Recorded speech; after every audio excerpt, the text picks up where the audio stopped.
कड़ाके की ठंड में इमरजेंसी में 35% मरीज बढ़े। लखनऊ में बुजुर्ग बच्चे हो रहे हैं बीमार। ठंड बढ़ने के साथ ही हाई ब्लड प्रेशर के मरीजों की संख्या में तेजी से इजाफा हो रहा है। बड़ी संख्या में ऐसे मरीज बेचैनी और उलझन जैसी समस्याओं के साथ अस्पताल पहुंच रहे हैं। बड़ी बात यह है कि शाम ढलने के बाद रात में इन मरीजों की संख्या में बढ़ोतरी देखी जा रही है। इनमें ज़्यादातर ऐसे मरीज हैं जिन्हें पहले से बीपी और शुगर जैसी समस्याएं हैं। वहीं एक्सपर्ट कहते हैं कि कुछ मरीजों में ये समस्या दवा के सेवन को लेकर की जाने वाली लापरवाही के चलते हो रही है। लखनऊ के डॉक्टर श्याम प्रसाद मुखर्जी सिविल अस्पताल के मुख्य चिकित्सा अध्यक्ष डॉक्टर एस.के. पांडे कहते हैं कि सर्दी लगने के मरीजों की संख्या में इजाफा हुआ है। शाम होने के बाद इन मरीजों की संख्या में इजाफा भी देखा जा रहा है। इनमें सांस के रोगियों के अलावा बीपी और हार्ट की समस्या के मरीज भी शामिल हैं। हालांकि अभी कोई पैनिक जैसे हालात नहीं हैं। ऐसे ही हालात लखनऊ के सबसे बड़े चिकित्सालय बलरामपुर अस्पताल के हैं। यहाँ के चिकित्सा अधीक्षक डॉक्टर देवाशीष शुक्ला कहते हैं कि ठंड के दौरान इनकी चपेट में आने वाले मरीजों की संख्या में इजाफा हुआ है।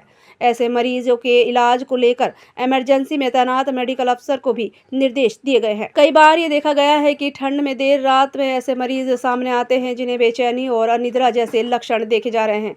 इन मरीजों की जांच में बीपी हाई मिल रहा है। ऐसे में ब्लड प्रेशर के मरीजों को नियमित इनकी मॉनिटरिंग करने को सलाह दी गई है। इन मरीजों को ठंड के दौरान दवा में गैप न करने की सलाह दी गई है। राजनारायण लोक बंधु संयुक्त अस्पताल की ओपीडी और इमरजेंसी में भी ठंड के लक्षण के मरीजों की संख्या में इजाफा हुआ है। अस्पताल के मुख्य चिकित्सा अधीक्षक डॉक्टर राजीव दीक्षित कहते हैं कि ठंड के समय कुछ समस्याएं बेहद कॉमन होती हैं। इनमें हाई बीपी, शुगर में इजाफा, जोड़ों में दर्द शामिल है। इन मरीजों को लेकर पहले से सावधानी बरतने की हिदायत दी जाती है। यदि कोई मरीज इसकी गंभीर लक्षण के साथ आते हैं तो उनका अस्पताल में इलाज भी किया जाता है। ओपीडी के फिजिशियन क्लिनिक में भी ऐसे मरीजों की तादाद बढ़ी है। इसके अलावा इमरजेंसी में भी कुछ मरीज ऐसे ही लक्षण के सामने आते हैं। हालांकि राहत की बात यह है कि दवाओं से उन्हें आराम भी मिल जाता है। लखनऊ के सिविल अस्पताल के मुख्य चिकित्सा अध्यक्ष डॉक्टर एस.के. पांडे कहते हैं कि ठंड के दौरान शरीर मेंटेन रखने के लिए पेरिफेरल बेसल सिकुड़ जाती है। इससे ब्लड प्रेशर बढ़ जाता है। इसके अलावा ब्लड कोगुलेशन की संभावना भी बढ़ जाती है। ऐसे में हाई बीपी का होना बेहद खतरनाक हो जाता है।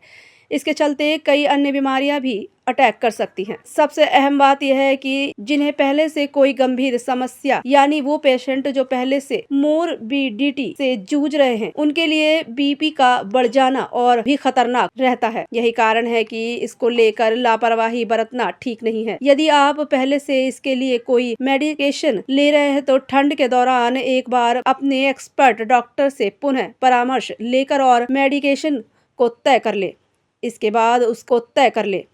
बाद उसका नियमित सेवन करते रहें।